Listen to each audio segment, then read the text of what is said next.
নমস্কার বন্ধুরা, টেডির kitchen and ব্লগে তোমাদেরকে অনেক অনেক স্বাগত এবং অনেক অনেক ভালোবাসা জানিয়ে আমি আমার আজকের ভিডিওটা শুরু করতে চলেছি। আশা করি তোমাদের ভালোই লাগবে। আজকে আমি তোমাদের সঙ্গে সুজির ভাপা পিঠার একটা রেসিপি শেয়ার করব। তার জন্য আমি দেখো এখানে এক বাটি থেকে কম সুজি নিয়েছি। এবার একটা মিক্সিং জারের মধ্যে দিয়ে দেব, দিয়ে একটু গুঁড়িয়ে নেব আমি।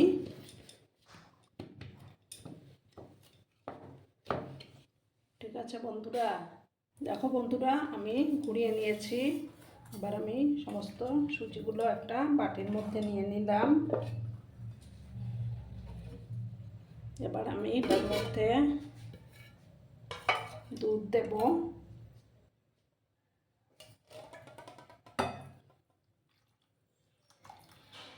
তোমরা চাইলে এটার মধ্যে জলও দিতে পারো, কিন্তু দুধ দিলে এটা টেস্টটা বেড়ে যাবে। আর আমার আজকের এই ভিডিওটা যদি তোমাদের ভালো লাগে তাহলে অবশ্যই লাইক, কমেন্ট, শেয়ার এবং সাবস্ক্রাইব করার অনুরোধ রইল।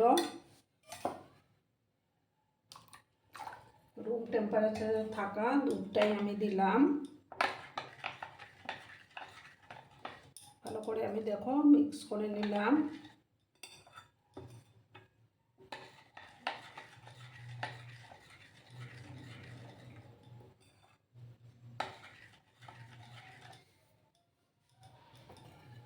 এবার আমি এটাকে 5 মিনিটের মতো একটু ঢাকা দিয়ে রাখবো, তাতে সুজিটা একটু ফুলবে। 5 মিনিট আমি ঢাকা চাপা দিয়ে রেখে দিলাম। দেখো বন্ধুরা, এবার আমি ঢাকাটা সরিয়ে দিলাম। এবার এই মিশ্রণটাকে আমি মিক্সিং জারের মধ্যে নিয়ে নেব।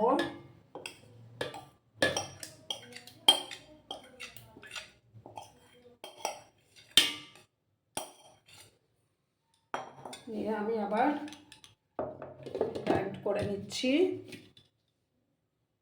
দেখো বন্ধুরা, আমি পেস্টটা তৈরি করে নিয়েছি। এবার আমি এটা ঢেলে দিচ্ছি।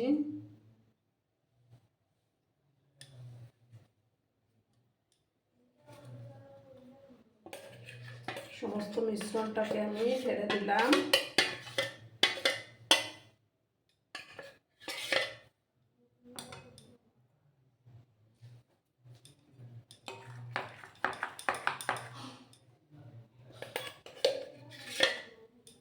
এবার আমি এটার মধ্যে দেখো 1 চামচ বেকিং পাউডার দেব।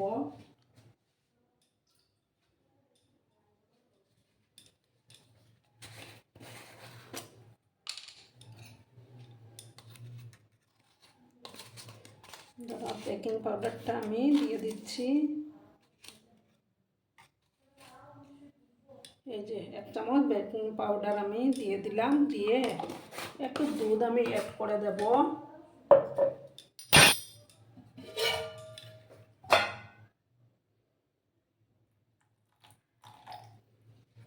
দিয়ে আবার ভালো করে আমি এটাকে মিক্স করে নিচ্ছি। আর সামান্য একটু লবণও অ্যাড করে দেব।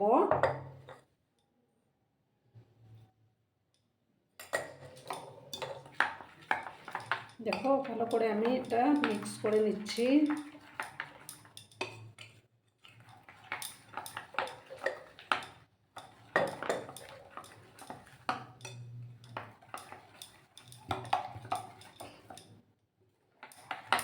আর এদিকে দেখো আমি একটা আপাম মোল্ড নিয়েছি, এটার মধ্যে আমি ঘি ব্রাশ করে নিয়েছি। এবার আমি দেখো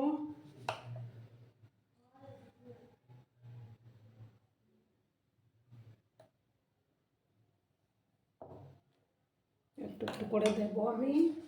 আর দেখো আমি নারকেলের পুর তৈরি করে রেখেছিলাম, এই পুরটা আবার দিয়ে আর সামান্য আর একটু উপর দিয়ে ছড়িয়ে দেব।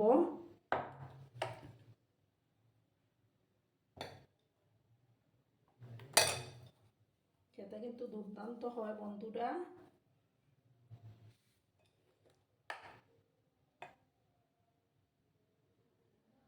এইভাবে আমি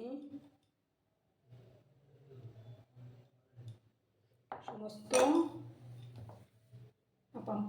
মোড়টাকে আমি ভরে নেব। নারকেলের পুরটা আবার দিয়ে দিলাম, দিয়ে উপর থেকে আবার আর একটু দিয়ে দেব।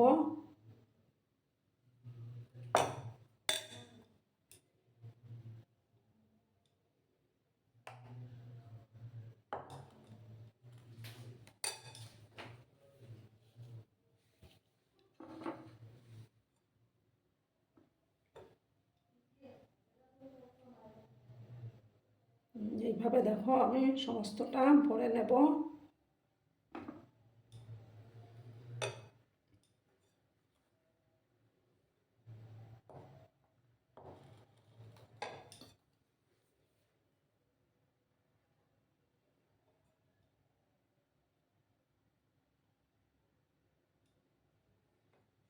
এইভাবে দেখো আমি সমস্তটা ভরে নেব, ঠিক আছে?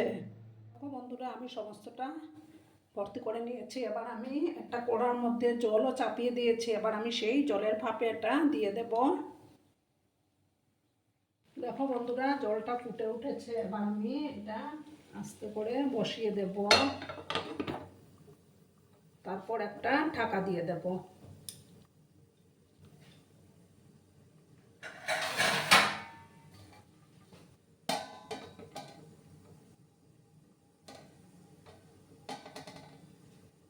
ঢাকা আমি লাগিয়ে দিলাম। তারপর আমি 10 মিনিটের মতো এটাকে ভাপিয়ে নেব, তাহলেই তৈরি হয়ে যাবে। পুরো 10 মিনিট পরে আমি ঢাকাটা সরিয়ে দিলাম। আমার এগুলো তৈরি হয়ে গেছে, দেখো খুব সুন্দর তৈরি হয়েছে। এবার আমি গ্যাসটা অফ করে দিলাম। অফ করে একটা ডিশের মধ্যে আমি সার্ভ করব। দেখো বন্ধুরা, আমি সার্ভ করে দিয়েছি। কেমন হয়েছে অবশ্যই কমেন্ট করে বলবে কিন্তু তোমরা। তোমাদের এই সুন্দর সুন্দর কমেন্টগুলো পড়তে আমার কিন্তু দারুণ লাগে। আর এতক্ষণ ধরে আমার ভিডিওটার সাথেও পাশে থেকে আমাকে এতটা ভালোবাসা দেওয়ার জন্য তোমাদেরকে আবারও জানাই অনেক অনেক ভালোবাসা এবং অনেক অনেক ধন্যবাদ। ততক্ষণে তোমরা সবাই খুব ভালো থেকো, সুস্থ থেকো, আনন্দে থেকো। আর আমার ভিডিওটার কোনো অংশেও যদি তোমাদের একটুকু ভালো লাগে তাহলে অবশ্যই তোমাদের পরিবার পরিজনদের মাঝে শেয়ার করে দেওয়ার অনুরোধ রইল। ততক্ষণে খুব ভালো থেকো, ধন্যবাদ।